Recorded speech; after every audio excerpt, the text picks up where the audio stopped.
Fala pessoal, sejam bem-vindos a mais um evento ao vivo e gratuito aqui no Gran Cursos Online. Meu nome é Vitor Falcão, sou professor de Direito Penal, sou delegado de polícia aqui na Polícia Civil do Distrito Federal e hoje mais um daqueles nossos encontros que a gente tem 50 minutinhos aí para bater papo, mas de muita informação.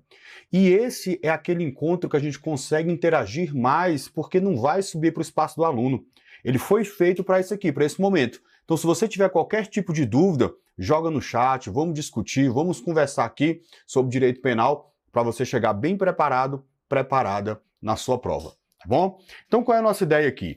É nós tratarmos aqueles julgados que têm uma chance de aparecer na sua prova da Polícia Federal. E não só na sua prova da Polícia Federal, mas qualquer prova que você for fazer que caia direito penal, principalmente se for a nossa querida Sebrasp, né? Que a gente está cansado de saber que Sebrasp copia e cola o último julgado lá na sua prova. Tanto prova objetiva quanto prova discursiva. Vocês vão perceber, quem está começando a estudar agora, né, mas a maioria que está na reta final, o tanto que o Sebrasp cobra jurisprudência. E é isso aqui que a gente vai tentar preparar hoje. Beleza? Então, sem mais delongas, dá uma olhada aqui comigo, ó. Nosso primeiro julgado, agora 2025, recentíssimo, que fala o seguinte: um cabo de vassoura pode ser considerado arma branca imprópria com potencial lesivo suficiente para atrair a aplicação da causa de aumento de pena do artigo 157, parágrafo 2º, inciso 7 do Código Penal, independentemente de perícia, se a lesividade do artefato ficar demonstrado por outros elementos probatórios, como o depoimento das vítimas. Então, olha só, quando a gente fala do artigo 157 do Código Penal, nós estamos falando aí do famoso crime de roubo. Lembrar rapidamente, tá? O roubo é a subtração de coisa alheia móvel mediante violência, grave ameaça e após utilizar um recurso que reduz a vítima à impossibilidade de resistência. Então toma cuidado só com algumas nomenclaturas que de vez em quando o Sebrasp ele gosta de confundir vocês com isso. Quando eu falo do roubo próprio é quando eu utilizo a violência, grave ameaça ou recurso que impossibilita a vítima de se defender antes ou durante a subtração. Presta atenção nisso. Então o que vai classificar o roubo em ser roubo próprio é se a violência, grave ameaça ou recurso que reduz a vítima à impossibilidade de resistência é utilizado antes ou durante a subtração. E por que eu estou chamando a atenção de vocês para isso? Pelo seguinte, ó. Nós sabemos que o roubo pode ser cometido de três formas. Então, violência, grave ameaça ou recurso que reduz a vítima à impossibilidade de resistência. Essa violência contra a pessoa a gente chama de violência própria. É a violência propriamente dita. É o soco, o chute contra a pessoa, contra a vítima. Grave ameaça. Ou passa o celular, eu vou te dar um tiro, né? Uma promessa de mal grave. E a terceiro, que é quando eu reduzo a vítima à impossibilidade de resistência. Que aqui a gente vai chamar de violência imprópria. Opa, então pera lá. O que é essa violência imprópria? É o famoso Boa Noite Cinderela. Eu estava tendo um problema muito sério com algumas prostitutas aqui no DF, nas investigações. O que elas faziam? Elas realizavam lá o programa com o cliente, até aí tudo bem, só que no final ela dopava esse cliente, colocava lá um medicamento na bebida dele. Ele capotava, desmaiava, ela ia lá, subtraía relógio, celular, carteira, o que achasse de valor. Perceba que essa prostituta não ameaçou, não agrediu, mas reduziu a impossibilidade de resistência. Essa questão, quando reduz a vítima à impossibilidade de resistência, a gente chama de violência imprópria. E aí é importante para a gente. Perceba que o fato de nós utilizarmos a violência imprópria não transforma o roubo em roubo impróprio. Eu posso ter roubo próprio com utilização de violência imprópria. Não confundam isso, porque o Sebrasp gosta. Ah, professor, então o que vem a ser o roubo impróprio? Me deu branco agora. O roubo impróprio, você vai lembrar a seguinte expressão: é o furto que deu errado. Por que é o furto que deu errado? Porque no roubo impróprio, a violência ou grave ameaça são utilizados após ter subtraído a coisa. O que fala o parágrafo 1º do artigo 157? Na mesma pena incorre quem, após subtrair da coisa, emprega violência ou agrava ameaça, para garantir a impunidade do crime ou a detenção da coisa para si ou para o terceiro. Então, como é que vai ocorrer aqui? Digamos que o cara entre dentro do carro e subtrai o celular. Furto consumado. Teoria da Amócio, né? Vai se consumar com a mera detenção da coisa. Quando ele está saindo com o celular do carro, ele queria furtar, saiu do carro com o celular, a vítima aparece. Ele saca a arma, aponta e fala, fica quietinho aí, que eu vou levar seu celular. Isso é um roubo impróprio. O roubo impróprio ocorre após a subtração do bem, porque ele quer garantir a impunidade do crime ou a detenção da coisa para si ou para o terceiro. Coloca uma observação no seu caderno aí, tá? O roubo impróprio não admite violência imprópria. O roubo impróprio não admite violência imprópria. Já vi muito aluno bom, preparado para o concurso de delegado e errando essa questão. Como assim, professor? Pensa aqui comigo. O agente ele quer entrar numa casa, né? Ele quer subtrair o bem da vítima ali. Quer subtrair o celular, para ficar fácil na nossa cabeça. Ele dopa a vítima paga e ele subtrai o celular. Qual o crime? Roubo. Roubo o quê? Roubo próprio. Foi utilizado antes da subtração. Roubo próprio com que tipo de violência? Violência imprópria. Tranquilo isso aqui? Mas olha como é que fica chato esse jogo de palavras, né? Agora, olha só. O sujeito entrou lá, subtraiu o celular, colocou na mochila. Ou seja, consumou o furto. Na hora que ele está saindo, ele percebe que a vítima está rondando, ele vai lá e coloca um sonífero no copo da vítima. A vítima toma, adormece e ele vai embora com o celular. Pegaram a diferença? Então ele entrou, subtraiu o celular, na hora que ele estava saindo, ele colocou lá um sonífero, a vítima tomou, apagou e ele foi embora com o celular. Furto ou roubo agora?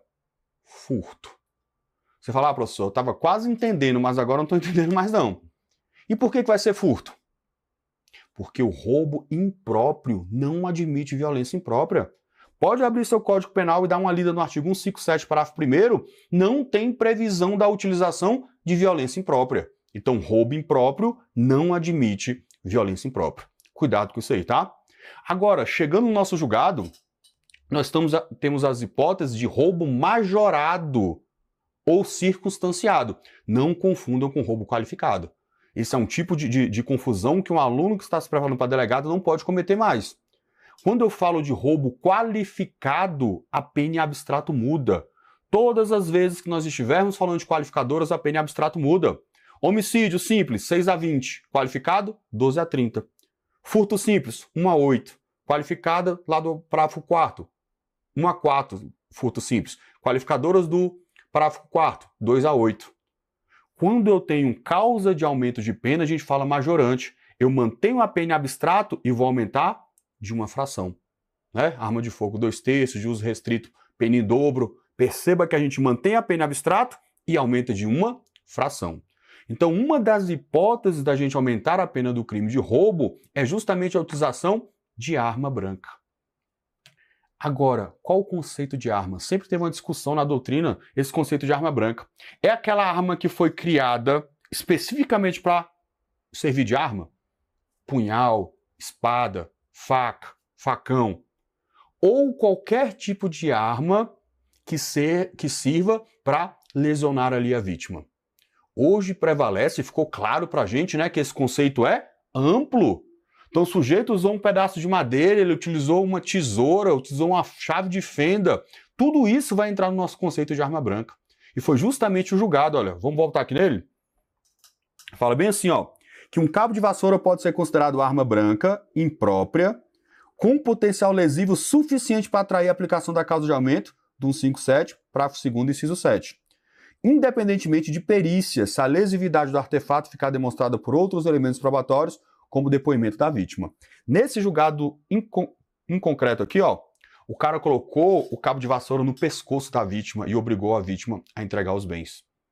Olha só, arma branca imprópria. E por que imprópria? Porque não foi criado para ser uma arma, mas, no caso concreto, acaba sendo utilizado. E o que vai cair na sua prova, o Sebrasp ele é sorrateiro às vezes, ele vai só trocar desde que haja perícia comprovando a potencialidade lesiva.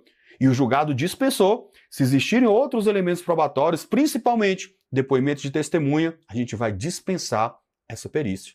A gente dispensa até na arma de fogo, quanto mais aqui na arma branca imprópria. Fechou? Primeiro julgado importante, hein? Vamos lá. Segundo, fala assim, ó. O mero compartilhamento de postagem consistente em charge elaborada por cartunista, sem agregar a conduta objetiva a intenção de ofender, injuriar ou vilipendiar a honra da suposta vítima, não tem o condão de qualificar a prática de infração penal. Galera, quando a gente fala de crimes contra a honra,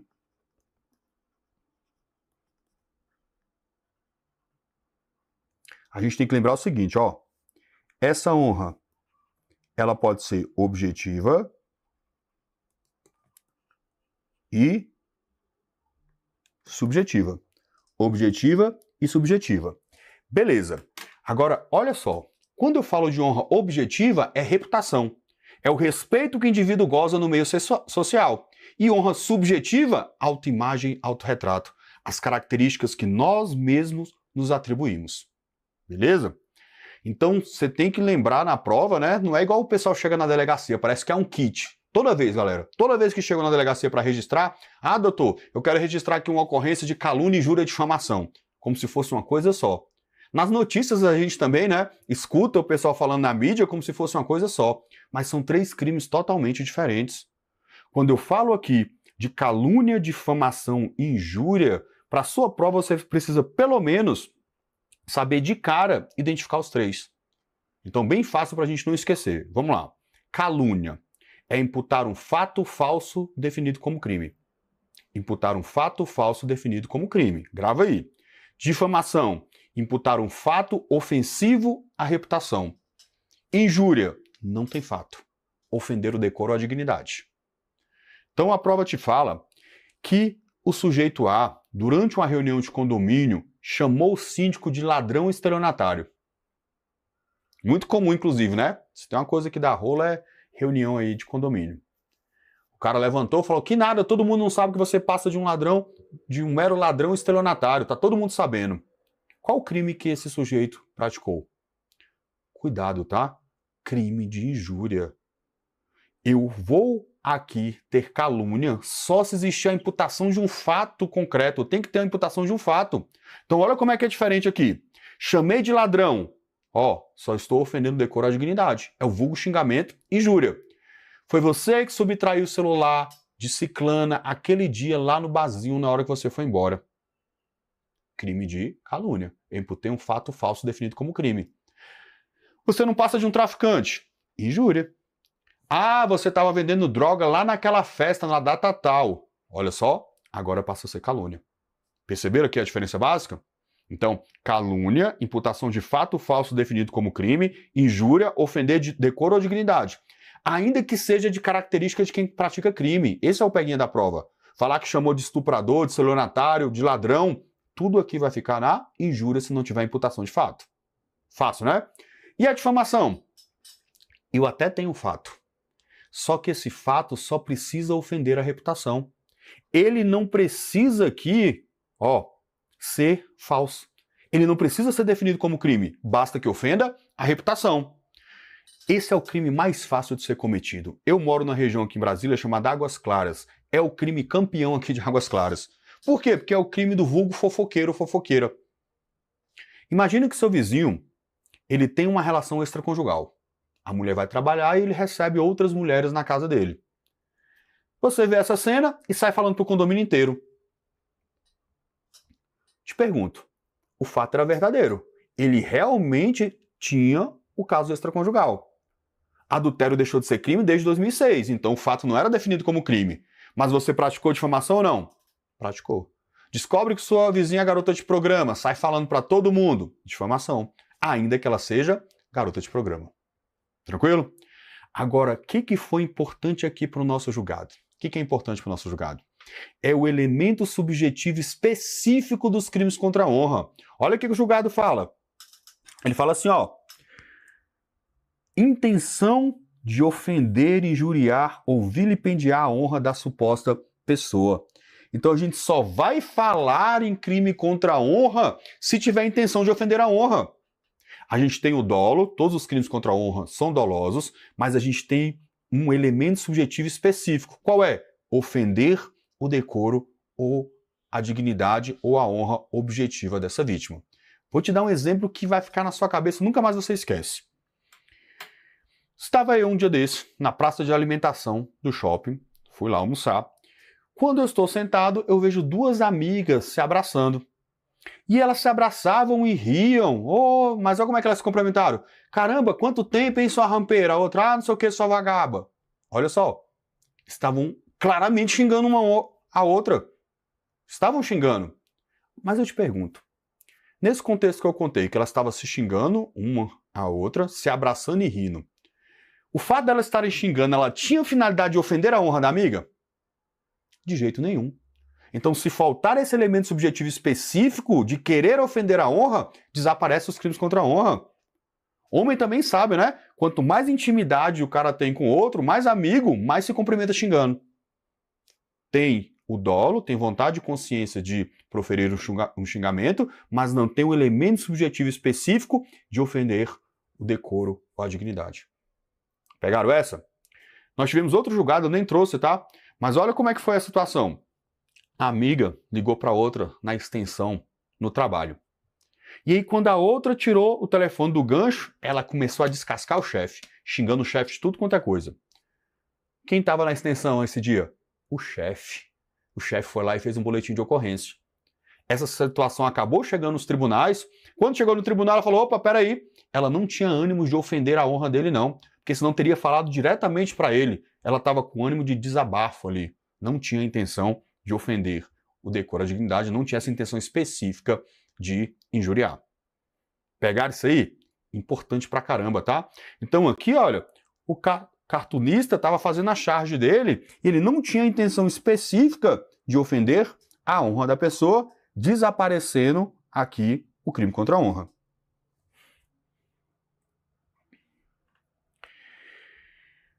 Beleza. Olha só. Essa súmulazinha sempre cai pra gente, tá? Sempre cai.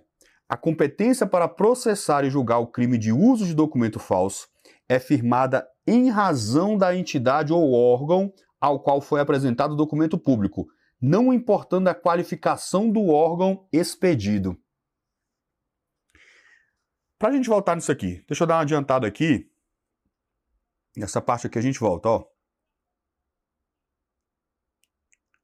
Cadê?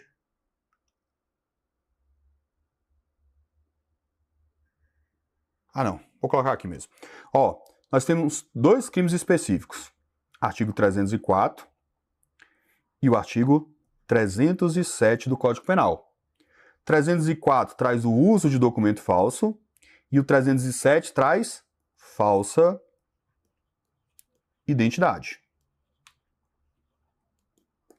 Tá? O que vocês não podem confundir nisso aí? Quando eu falo do artigo 307, é simplesmente se atribuir uma identidade diferente. É muito comum, às vezes, isso acontecer, vocês acreditam, que às vezes até no plantão, durante situação flagrancial, o sujeito comete o 307. Ele se atribui falsa identidade. Já tivemos casos dele dar o nome do irmão, do primo, e a gente só consegue verificar isso na hora que a gente faz o exame lá papiloscópico. Só. Perceberam? Eles se atribuem uma identidade diferente. É muito comum a gente fazer abordagem no meio da rua e durante a abordagem, a busca pessoal, ele vai lá e se atribui uma identidade diferente. Mas vocês estão conseguindo perceber que ele simplesmente fala que ele é outra pessoa?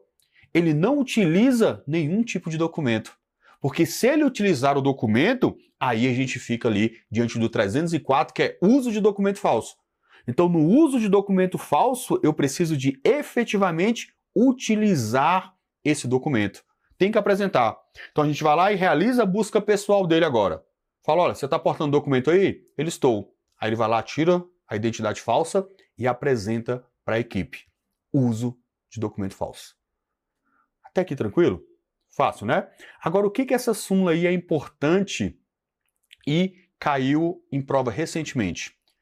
A competência que a gente vai analisar desse uso de documento falso aqui do julgamento não é o órgão que expediu o documento.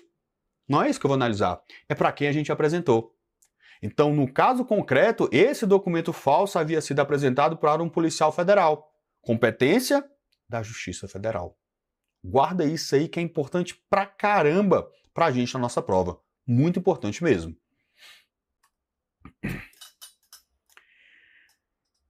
E aí você tem que tomar cuidado com essa súmula 522, tanto é que ela caiu na última prova de delegado federal.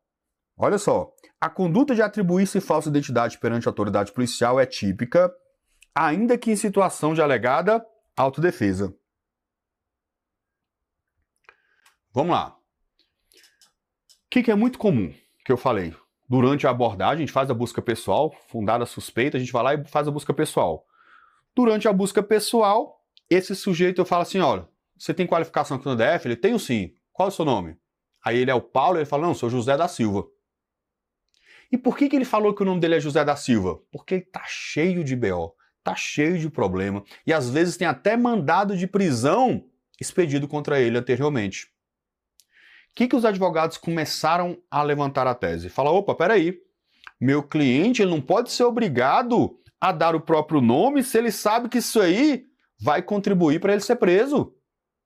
Na verdade, quando ele mente o nome, excelência, ele está aqui no exercício da autodefesa. Colou essa tese? Não colou. Tanto que não colou que bateram o martelo e sumularam. Ele fala, vem com essa conversa não. Continua típica a conduta de se atribuir-se uma falsa identidade perante a autoridade, ainda que no exercício da alegada autodefesa.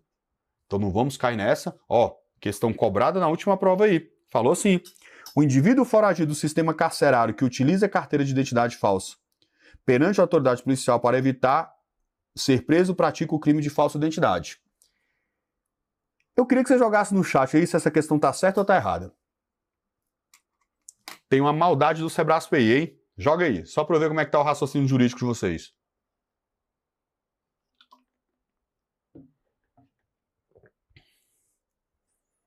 Bora, hora de errar agora, pô.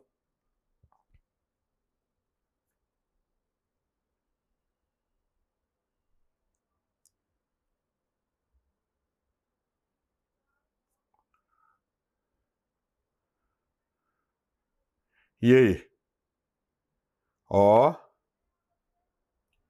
Boa, Edmar. Riso alto também.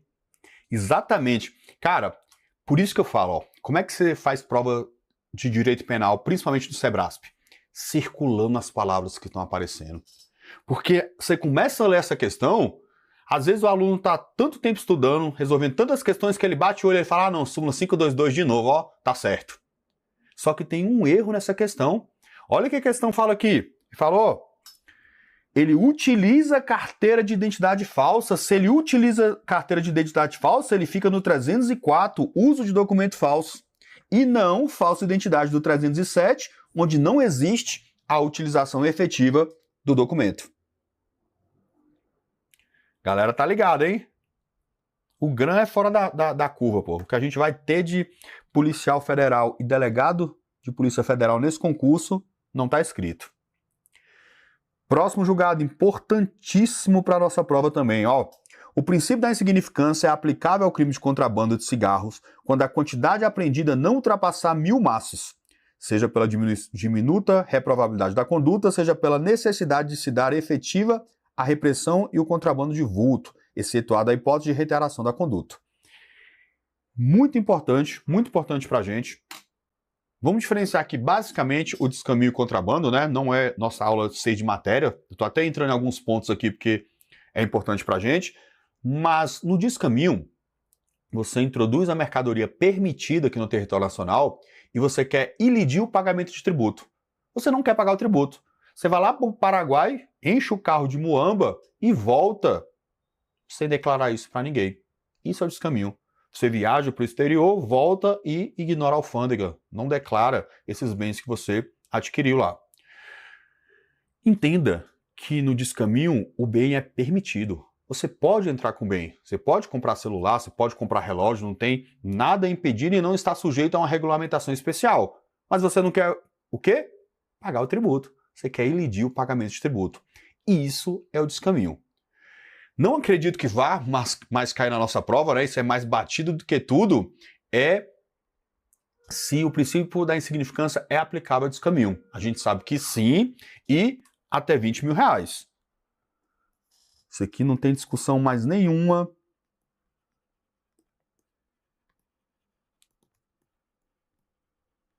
Até parou de ser cobrado porque está muito batido, tá? O que é importante nós sabermos do descaminho é que ele é um crime formal. O que significa nós falarmos que o descaminho é um crime formal? Que o resultado ele é dispensável. Que o resultado naturalístico ele não vai ocorrer. O crime de descaminho se consuma exatamente no momento que você introduz a mercadoria e deixa ali de comunicar a questão para o recolhimento do imposto. Se é um crime de descaminho, é um crime formal, eu preciso da efetiva constituição do crédito tributário? A Receita tem que autuar, tem que falar a quantidade lá do imposto, etc. Não, isso aí passa a ser dispensável. Essa questão foi cobrada também na última prova da PF, só que foi para agente de polícia. O crime de descaminho é um crime formal. Ele dispensa a constituição efetiva do crédito tributário. Beleza? O lançamento, etc. Agora, olha só. Quando a gente fala de contrabando, a questão não é mais imposto. É importar e exportar mercadoria proibida. E várias mercadorias estão sujeitas a uma regulamentação especial. Gasolina, cigarro, pneu, colete à prova de balas, tudo isso depende de uma regulamentação específica. Sempre caiu em prova, a gente ensinava e está escrito em todos os manuais que o princípio da insignificância não é aplicável ao crime de contrabando. Sempre a gente falou sobre isso. Aí começou a ter uma hipótese que o STF vinha aplicando, que era relação a medicamento, né? Se fosse para consumo próprio ali, questão excepcional no caso concreto, essa importação do medicamento ali, ele estava aplicando a insignificância.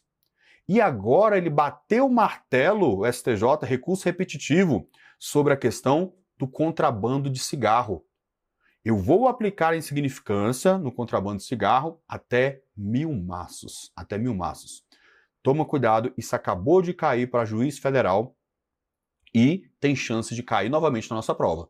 Então aplica essa insignificância no contrabando até 1000 maços de cigarro. Beleza?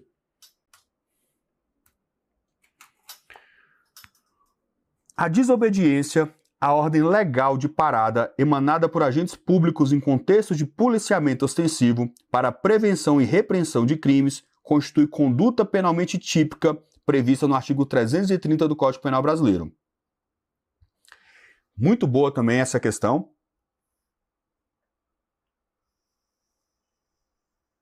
Olha só. Nós temos lá no Código Penal a resistência, que está no artigo 329, a desobediência, no 330, e o desacato, no 331. Quando a gente fala de resistência, você vai lembrar que essa trinca aí, ó, a resistência é o único que demanda como elementares violência ou grave ameaça. É o único que exige a violência ou grave ameaça para sua configuração. Então o que fala o 329? Opor-se à execução de um ato legal mediante violência ou grave ameaça. Então seria o caso de você, já policial federal, você vai lá cumprir um mandado de busca ou um mandado de prisão, na hora que você entra na casa, o indivíduo atira contra a equipe. Ou ele agride um policial, ou ele fala, se entrar na minha casa, você vai ver, eu vou começar a atirar. Lembra o caso lá era Thomas Jefferson, que atirou contra a Polícia Federal? Você lembra desse caso? Pois é justamente isso que configura resistência, tá bom? Agora, o que o SEBRASP adora cobrar, galera? Se a resistência passiva configura a resistência para fins penais. O que é resistência passiva? Eu trabalhei um tempo na Delegacia Especializada de Proteção à Mulher. Era muito comum o seguinte, domingão, o cara ficava bebendo o dia todo na rua, chegava lá umas 16 horas a casa e agredia essa mulher. a mulher ia à delegacia de polícia. Ela comunicava que havia sido agredida e falava, ó, mas ele tá lá na casa, continua bebendo. A gente montava uma equipe e ia lá buscar o sujeito. Na hora que nós chegávamos na casa, ele deitava no chão, a gente dava voz de prisão, deitava no chão, se agarrava na cabeceira da cama, se trancava no quarto, agarrava a grade da casa na hora que a gente estava levando ele embora. Ele estava resistindo à prisão? Estava. Ele estava praticando crime de resistência? Não. Por quê? Ausência das elementares, violência ou grave ameaça. Então não configura resistência penal a resistência passiva. Não esqueçam disso na sua prova. Ok? Outra coisa importante pra caramba, isso é braço e gosta na resistência. Nós temos a previsão de um cúmulo obrigatório. Então ele vai responder, independentemente da resistência, pela violência. Então se ele agrediu o policial, não tem aplicação da consunção aqui não. Ele vai responder por resistência e por lesão corporal. Fechou? Tranquilo? Desobediência. Desobedecer ordem legal de funcionário público. O que pode cair para nós de resistência, que é justamente essa questãozinha que caiu na última prova? Quando a gente fala de desobediência, a doutrina sempre se debateu sobre o seguinte caso. Digamos que o Detran esteja fazendo aqui agora uma blitz. É muito comum aqui em Águas Claras, né? Hoje, sexta-feira, daqui a pouco, sábado, tá lotado daqui a pouco aqui de blitz. Porque ele quer pegar documento, licenciamento atrasado, etc. Se ele me dá a ordem de parada ali e eu passo reto, eu não respeito essa ordem de parada na fiscalização de trânsito do Detran, eu vou cometer crime de desobediência? Sim ou não? Não comete crime de desobediência. Mas, professor, não entendi. Você está desobedecendo a ordem legal de um funcionário público. O funcionário do Detran é um funcionário público. Aqui que entra a questão jurídica. O direito penal ele vai intervir minimamente na sociedade. E um dos desdobramentos da intervenção mínima é justamente a subsidiariedade. O que significa nós falarmos que o direito penal é subsidiário? Que eu só vou intervir quando os outros ramos do direito falharem ou se mostrarem insuficientes. Eu só vou utilizar o direito penal se não existir outra medida em outra esfera. Se eu furo ali a blitz do Detran, vai me tacar uma multa e resolve a situação. Ele tem um ato ali administrativo. Conseguiram compreender? Então, se o direito administrativo resolve a situação, eu não preciso recorrer ao direito penal. Entretanto, se essa ordem de parada se dá por polícia durante repressão criminal, teve um assalto aqui perto, estão fazendo uma blitz aqui porque querem pegar o autor, recuperar os bens da vítima, apreender a arma de fogo utilizada. Se eu não respeito essa ordem de parada, agora sim existe o crime de desobediência. Conseguiram compreender a diferença? Resumão. Ordem de parada, fiscalização de trânsito, não tem desobediência. Repressão criminal, tem desobediência. Tá? Então, como a questão fala aqui, ó, que a fuga do réu após a ordem de parada para abordagem configura crime de desobediência, correto. Né? Porque não era fiscalização de trânsito.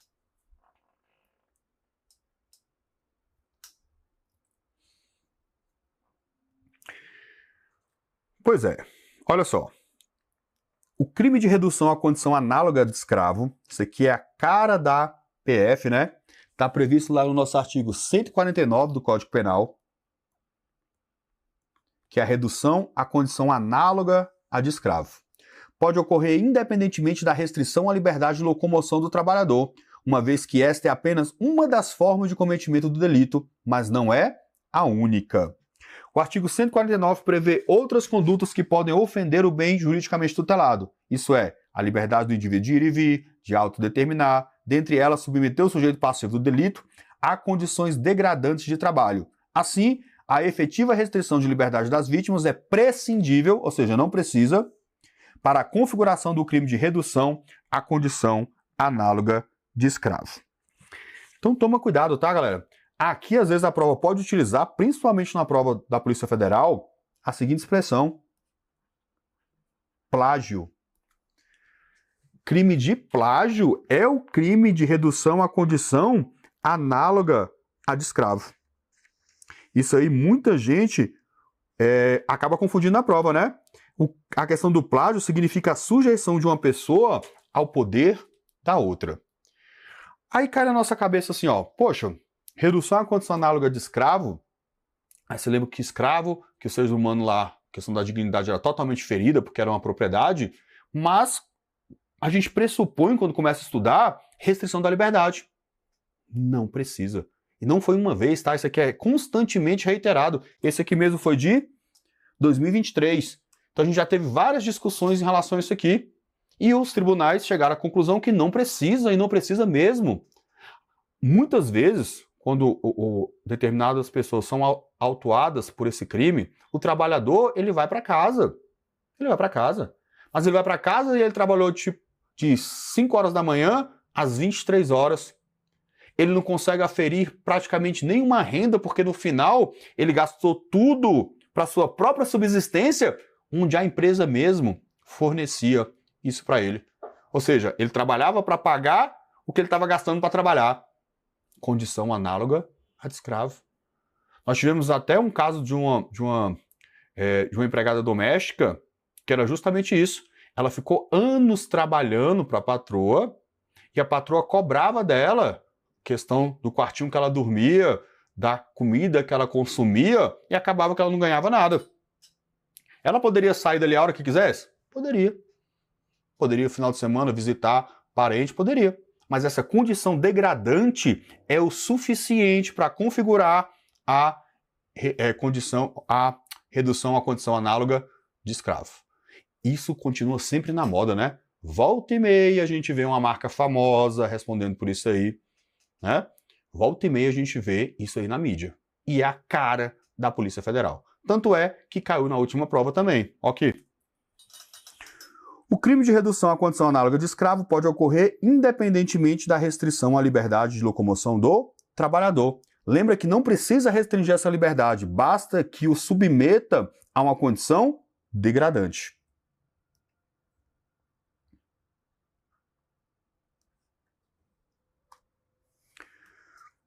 Súmulas 567 e 511. Duas súmulas que eu julgo que já são batidas, mas sempre estão aí na nossa prova. De novo, caiu para a Delta Federal essa súmula aqui. Então vamos ler as duas e a gente faz a explicação conjunta. Ó, sistema de vigilância eletrônico realizado por monitoramento eletrônico ou por existência de segurança no interior do estabelecimento comercial, por si só não torna impossível a configuração do crime de furto. E a súmula 511 fala, é possível o reconhecimento do privilégio previsto no parágrafo 2º do artigo 155, nos casos do crime de furto qualificado, se estiverem presentes primariedade do agente, pequeno valor da coisa e qualificadora for de ordem objetiva.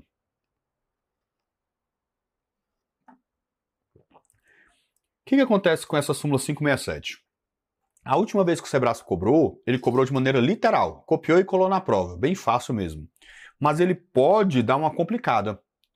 Por que essa súmula 567 é adotada? Porque o Código Penal adota a teoria objetiva temperada do crime possível. Anota isso aqui para a gente entender. Então, ó, artigo 17 adota teoria objetiva temperada do crime possível. Por que é uma teoria objetiva temperada? Porque eu exijo absoluta ineficácia ou absoluta impropriedade para que exista o crime possível. Como é que é um crime possível? O cara pegar uma arma de brinquedo para matar a vítima. Arma de brinquedo, absoluta ineficácia. Mas se ele pega uma arma que apresenta defeitos constantemente, mando para a perícia, ela fala, olha, essa arma, não obstante apresentar defeitos, esporadicamente ela acaba disparando. Eventualmente ela vai disparar. Ela tem uma relativa ineficácia. A mulher ingere um medicamento abortivo vencido há muito tempo. Esse medicamento pode fazer efeito e pode não fazer efeito. Nesses dois exemplos que nós comentamos aqui agora, eu posso falar em crime impossível? Não, porque eu estou diante de uma relativa ineficácia. Até aqui você entendeu, né? O Código Penal exige que seja absoluta ineficácia ou absoluta impropriedade. Agora, muito cuidado com o seguinte. Se nós adotássemos uma teoria absoluta pura, objetiva pura ou absoluta, significaria que essa relativa ineficácia já seria crime possível. Porque para a teoria objetiva absoluta ou pura, tanto a relativa ineficácia quanto a absoluta ineficácia conduzem ao crime possível. Não é a teoria adotada pelo Código Penal. O Código Penal exige uma absoluta ineficácia ou absoluta impropriedade. Então, diante disso, a gente fala, poxa, o sistema de vigilância eletrônico, ele até dificulta a subtração, inibe a pessoa, mas nunca que impossibilita. O que mais ocorre lá em delegacia é nós chegarmos, às vezes, à autoria porque o sistema de vigilância flagrou realizando a subtração. Furto consumado, muito tempo depois, a gente consegue chegar à autoria. Ok? Então, decora a súmula, mas agora você sabe o fundamento jurídico da súmula. Teoria objetiva temperada do crime possível. E a súmula 511 também é explorada pelo Sebrasp. E mesmo sendo um concurso para delegado federal, crimes contra o patrimônio têm sido bem cobrado, tá? Tem as questões específicas, né? Tráfico internacional de pessoas, o próprio crime de plágio, propriedade material. Tem uns crimes que são a cara da Polícia Federal, mas crimes contra o patrimônio, volta e meia, tem questão na nossa prova. Então aqui eu só quero que você lembre que no furto, ele pode ser privilegiado e qualificado ao mesmo tempo.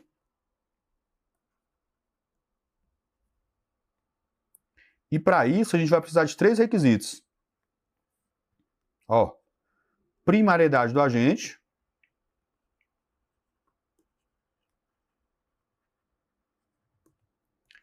pequeno valor da coisa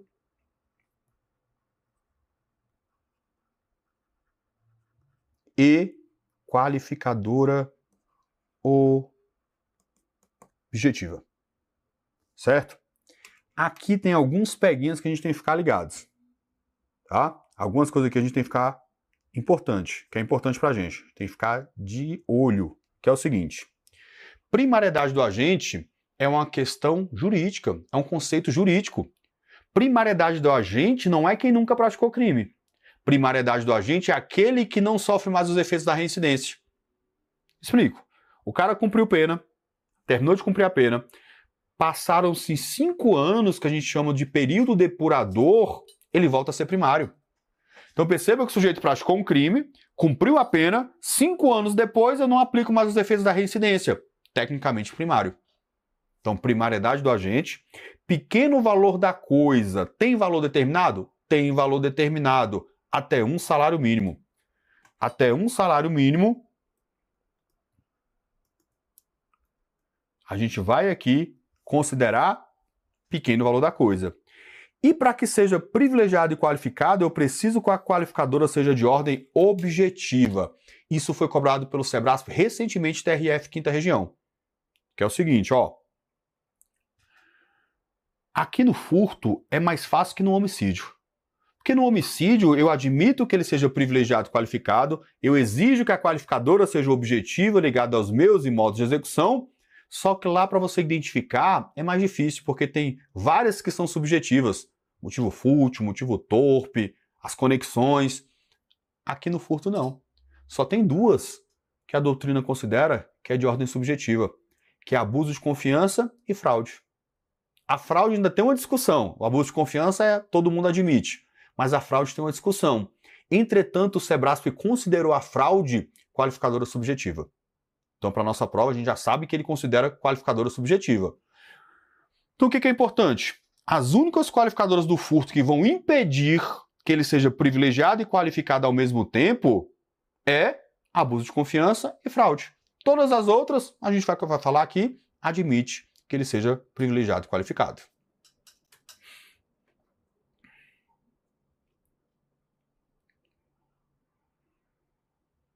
Próximo julgado nosso. Olha só. O STJ, ao julgar o tema repetitivo, firmou a tese de que a causa de aumento prevista do parágrafo 1º do artigo 155, cometido durante o repouso noturno, não incide na sua forma qualificada. Cara do Sebrasp também. Tanto é a cara dele que já cobrou isso umas 3 vezes, galera, depois desse julgado. E o julgado ele nem é tão antigo, né? Ó, 2024. O Sebrasp já cobrou isso várias vezes. Quando a gente fala do repouso noturno, é uma causa de aumento de pena que aumenta a pena de furto de 1/3, né? Tá lá no nosso Código Penal. Lembrando sempre, repouso noturno não tem horário determinado, depende do costume da localidade, então não tem um horário fixo. Eu não preciso que ninguém esteja repousando no momento da subtração, e eu só aplico o repouso noturno ao furto simples. O STJ, ele levou em consideração aqui uma interpretação topográfica do Código Penal. Como que funciona o Código Penal? O caput descreve a conduta aqui do furto, subtrair para si ou para outra em coisa alheia móvel. Parágrafo 1º traz o repouso noturno e só no parágrafo 4º que começam as nossas qualificadoras. Então o que o STJ entendeu? Ele falou, opa, peraí, se o legislador quisesse que o repouso noturno fosse aplicado ao furto qualificado, ele teria colocado o repouso noturno aqui embaixo, ó. Porque aí sim, eu aplicaria para os dois. Claramente, a intenção dele era que esse causa de aumento de pena fosse somente para o furto simples. Então, pode anotar aí, tá? Repouso noturno não se aplica ao furto qualificado. Ainda teve uma questão de proporcionalidade que foi levantada. O furto qualificado com aumento de pena do repouso noturno ficaria com a pena superior ao crime de roubo. Aí fere a nossa proporcionalidade. Subtraído um só patrimônio, a pluralidade de vítimas da violência não impede o reconhecimento de crime único de latrocínio. Aí você fala, não, professor, isso aí é antigo. O STF sempre teve essa posição. Pegou a charada. Olha de quem é o julgado. STJ. Então toma cuidado, tá? Isso aqui o Sebrasp adora brincar com isso aqui numa prova jurídica de delegado, ele adora brincar. Então antigamente nós tínhamos discussão, tinha uma cisão de entendimento, na verdade, entre o STF e o STJ. O latrocínio, ele é um crime patrimonial. Tanto é que ele não é julgado pelo tribunal do júri, ele é julgado pelo juízo singular, não é tribunal do júri. Então, o que acontece às vezes no contexto? O sujeito vai lá, aponta o celular, fala, passa o celular. Uma vítima entrega, ele mata as duas. Eu tenho uma subtração e uma pluralidade de mortes. Qual era a discussão? O STJ, ou o STF, ele sempre entendeu que era crime único, porque ele leva em consideração o bem jurídico. Ele fala, olha, se eu estou diante de um crime patrimonial e foi subtraído um único patrimônio, eu tenho um único crime de latrocínio. Até faz sentido essa posição, concorda? Doutrina, mesma coisa. Entretanto, o STJ entendia que não tinha esse negócio de crime único, não. Era concurso formal impróprio. Uma única conduta ali, olha, pratica 2 crimes e a gente tinha que somar a pena, porque eles tinham desígnios autônomos, queria matar as 2 vítimas. Entretanto, STJ agora tem adotado o mesmo entendimento da STF. Para ele, configura sim crime único, não desnatura o crime único. Quem vai sopesar isso aí é o juiz na hora da dosimetria da pena. Tá bom? Então, fique esperto aí com essa atualização. O crime de extorsão consuma-se independentemente da obtenção da vantagem devida. Cara, súmula batida, entre aspas. Por quê? Porque é queridinha dos concursos. Sebrasp adora essa súmula, cobrou no último concurso da Polícia Federal. Se você for fazer outro concurso, então, a FGV, ela tem adoração por essa questão da extorsão. Então, vem aqui comigo. A extorsão, ela é um crime formal. O que significa? Que a obtenção do resultado naturalístico é dispensável, né? O que a gente chama de crime de resultado cortado. Eu corto o resultado. Não preciso para a minha consumação. Então, quando se dá a extorsão? Quando eu constranjo a vítima, mediante violência ou grave ameaça, a fazer, deixar de fazer ou tolerar que se faça alguma coisa. Então, quando eu penso em extorsão, eu preciso no efetivo comportamento da vítima. A vítima tem que cooperar. É isso que distingue do roubo. Ó, o cara chega lá, aponta a arma para a vítima e fala, passa a carteira. Se a vítima não entrega a carteira, o agente vai levar a carteira, ele vai subtrair, ele vai dar um soco, um chute, um tiro na vítima e vai levar a carteira. Na extorsão, não. Se a vítima não cooperar, ele não leva a vantagem devida. Ele aponta a arma de fogo e fala, realiza a transação de Pix para essa chave aqui. Se a vítima não realizar a transação, ele não leva. A vítima tem que se sentir constrangida e tem que ter um comportamento, ela tem que cooperar. tem que digitar a senha e fazer a transação. Aí sim, a gente tem aqui a obtenção da vantagem devida, ok? Como a extorsão é um crime formal, ela se consuma no exato momento do constrangimento da vítima. Não precisa obter a vantagem. Então, no nosso exemplo aqui, se essa vítima ficou constrangida ali, realizou a transação de Pix, mas a transação não foi realizada pelo banco. O sistema estava fora do ar. Essa extorsão está tentada ou consumada? O que vocês acham? Extorsão consumada, porque a obtenção da vantagem é dispensável. Beleza, mas o que o Sebrae gosta de perguntar é isso aqui, tá? Não foi uma vez só que ele perguntou, não. E eu vou passar a pergunta para vocês. Vou deixar até na tela para ficar mais fácil, ó. A extorsão admite tentativa ou não admite tentativa?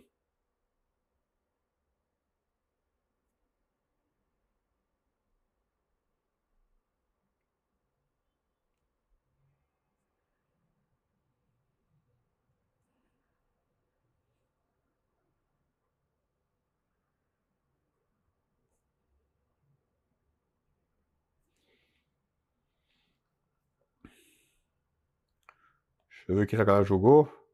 Edmar admite. Bora. Todo mundo com relator? Pedro, tá seguindo o relator. E aí, algum voto em contrário? Galera, não confundam isso aqui, tá? Muitas pessoas ficam pensando assim, cara, a extorsão é um crime formal, ela se consuma no momento do constrangimento, então não admite tentativa e erra a questão. Eu vou te dar um caso concreto meu, nunca mais você vai errar isso aqui na prova. Nunca mais, te prometo. É o seguinte.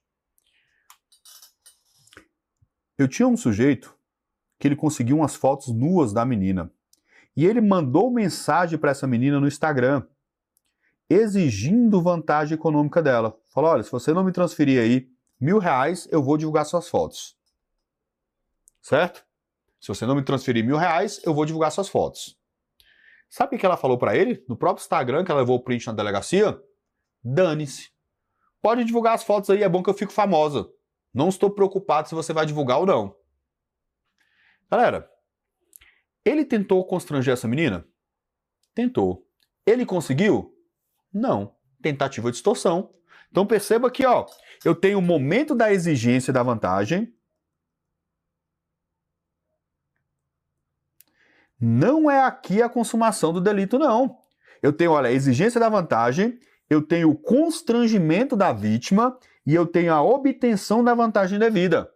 No nosso exemplo, ele tentou constranger e não conseguiu. Tentativa de extorsão.